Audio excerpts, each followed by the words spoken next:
কোনো রোগ বা মেডিসিন নিয়ে নয়, মেয়েদের নিয়ে আজ আমি কয়েকটা কথা বলতে চাই। এখনো অনেক পরিবারের মা বোনেরা তাদের শারীরিক সমস্যার কথা অন্যের কাছে খুলে বলতে পারেন না।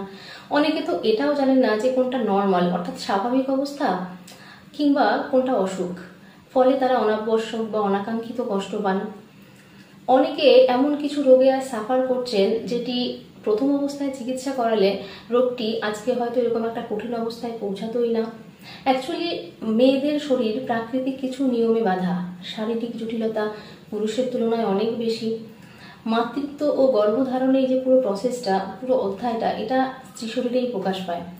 একটা মেয়ে যখন চাইল্ডহুড থেকে অ্যাডাল্টহুডে প্রবেশ করছে অর্থাৎ বয়সন্ধিকালে তার বিভিন্ন রকম চেঞ্জেস আসে। তার মধ্যে উল্লেখযোগ্য যে পরিবর্তনটা লক্ষ্য করা যায় সেটি হচ্ছে মেনার্কি অর্থাৎ মাসিক শুরু হওয়া। এই সময় থেকে বিভিন্ন রকম সমস্যা শুরু হয়, বিভিন্ন রকম ইরেগুলারিটিস দেখা যায়।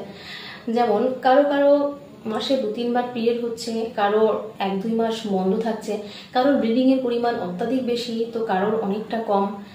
কেউ কেউ আবার ওই সময়ে প্রচন্ড ব্যথায় কষ্ট পান।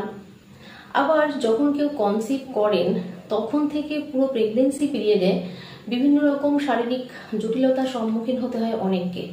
এমন অনেক প্রবলেম ওই সময় ডেভেলপ করে যেগুলো আগে কখনোই তাকে ফেস করতে হয়নি, এবং ডেলিভারির সময় অনেক রকম কমপ্লিকেশনস আসে অনেকের। আবার যখন পিরিয়ড পুরোপুরিভাবে বন্ধ হয়ে যায়, যেটিকে মেডিকেল ল্যাঙ্গুয়েজে আমরা মেনোপজ বলে থাকি, ওই সময় কিন্তু বিভিন্ন রকম সিমটমস দেখা যায়। কারো কারো ক্ষেত্রে কিছু সাইকোলজিক্যাল প্রবলেমও ডেভেলপ করে।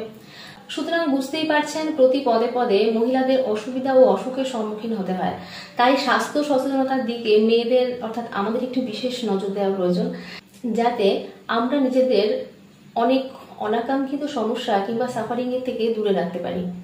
সবাই ভালো থাকবেন, সুস্থ থাকবেন।